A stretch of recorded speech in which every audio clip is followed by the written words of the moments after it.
देखिए, आपको बहुत अच्छे से मालूम होगा कि कुछ ही दिन पहले अरविंद केजरीवाल जो कि आम आदमी पार्टी के हेड हैं और दिल्ली के सीएम हैं, उनको फिलहाल ईडी ने और सीबीआई ने अरेस्ट कर लिया है। पहली बार बिल्कुल भी नहीं है जब ईडी ने और सीबीआई ने इनके ऊपर जज लगाया और उनको अरेस्ट करने की कोशिश की है, पर जितनी बार भी उन्हें इंक्वायरी के लिए बुलाया जाता है या फिर कुछ पूछताछ के लिए बुलाया जाता है तो ना कर देते हैं। ऐसे 9 बार समन्स हो चुके हैं और 9 के 9 समन्स में इन्होंने आने से मना कर दिया था और रिजेक्ट कर दिया था। बार-बार अलग-अलग बहाने बनाए गए कि मुझे चुनाव रैली में जाना है, कहीं मेरी तबीयत ख़राब है, मैं आ नहीं सकता, मैं पार्टी ऑफिस में मैं बिज़ी हूँ। इसकी वजह से कई सारे बार बहाने बनाए गए और ये समझ में नहीं आया, जिसके बाद अग्रेसिवली जाकर रात के समय पे ईडी ने और सीबीआई ने इनको अरेस्ट कर लिया। पर बात यह है कि आखिर इनको अरेस्ट क्यों किया गया, और ये अकेले नहीं, आखिर आम आदमी पार्टी के मिस्टर मनीष सिसोदिया, संजय सिंह और खुद अरविंद केजरीवाल को आखिर अरेस्ट क्यों किया गया? क्या अब इलेक्शन की वजह से हो रहा है या फिर इनकी खुद के कुछ स्कैम?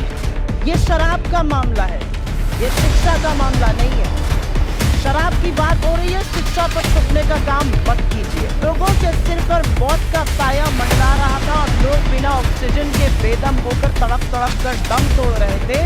तब दिल्ली की अरविंद केजरीवाल जी की आम आदमी पार्टी की सरकार शराब की नीति पर काम कर रही थी। पूरे प्रकरण पर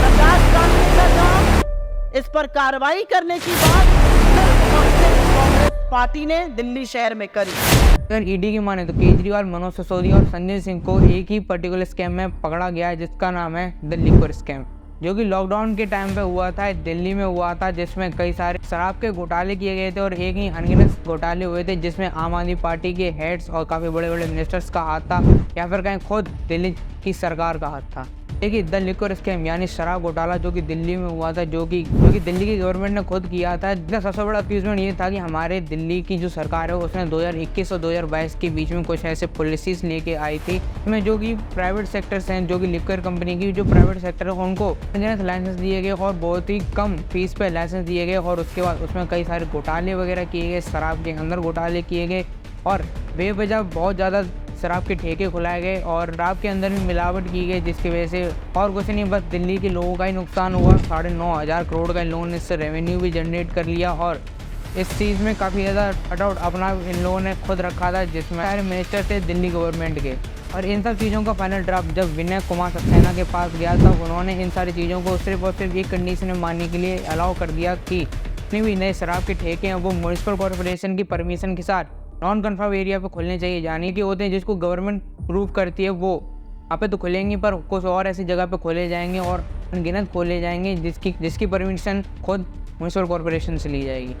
और इसके बाद नवंबर 2021 में दिल्ली की गवर्नमेंट खुद अनाउंस करती है कि स्टेट में जितने भी गवर्नमेंट ओन लिक्वर शॉप है उन सबको बंद कर दिया जाएगा और इन सारे ठेकों को प्राइवेट बिजनेस कंपनीज को हैंड ओवर कर दिया जाएगा। देखिए, वैसे तो बहुत सारे लोगों को ये लगता है कि इलेक्शन आने वाले हैं, इसीलिए ईडी और सीबीआई का प्रेशर बना के केजरीवाल, मनोज सिसोदिया और संजय सिंह जैसे लोगों को अंदर रखने चलाई जा रही है, जिसकी वजह से ये लोग इलेक्शन का हिस्सा ना बन पाए, ना रैली वगैरह कर पाए और ना ही अपने प्रचार कर पाएँ, जिसकी वजह से ये लोग इलेक्शन हार जाएँ लोकसभा के जो अभी आने वाले हैं।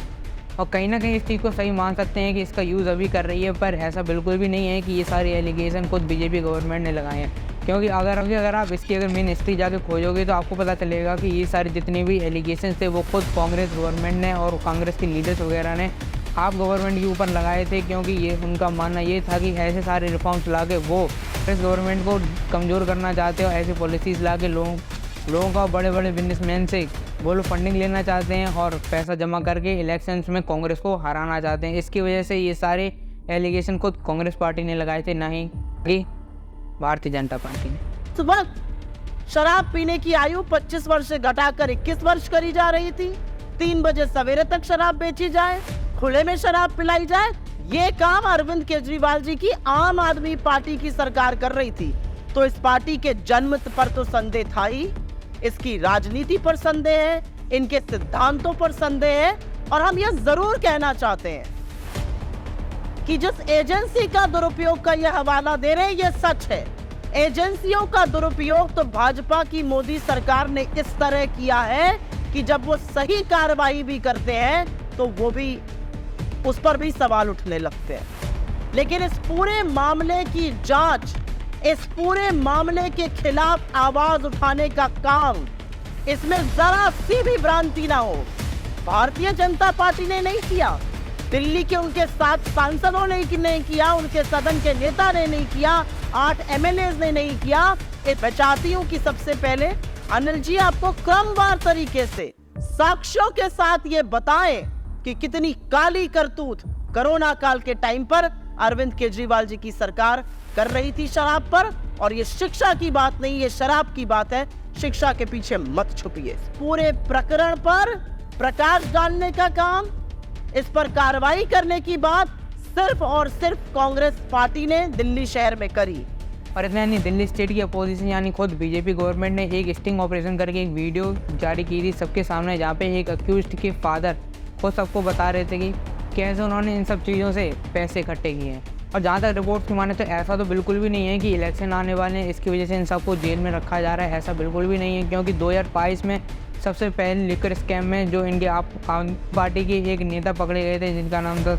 सत्येंद्र कुमार जैन, जो कि 24 में पकड़े गए थे। उसके बाद आए थे मनीष सिसोदिया जो कि 2023 में पकड़े गए थे। और अभी फाइनली जाके अरविंद केजरीवाल उनके साथ एक और तब पकड़ी गई हैं जो कि खुद आम आदमी पार्टी की ही नहीं है। तो चीज़ों से बढ़कर आयरनी ये लगती है कि इन सब चीज़ों के ऊपर इन लोगों के खुद ही के लोगों ने अप्रूवल मांगा है। और जो कांग्रेस पार्टी है जिसके साथ ही अलायंस में, उन लोगों ने खुद इनके खिलाफ एलिगेशंस लगाए हुए हैं। और अरविंद केजरीवाल तो एक टाइम पे खुद करप्शन को मिटाने के लिए पॉलिटिक्स में आए थे और इस टाइम पे खुद करप्शन कर रहे हैं। और इतना ही नहीं, इनके जो महान सपोर्टर यूट्यूबर हैं जो कि ध्रुव राठी हैं, वो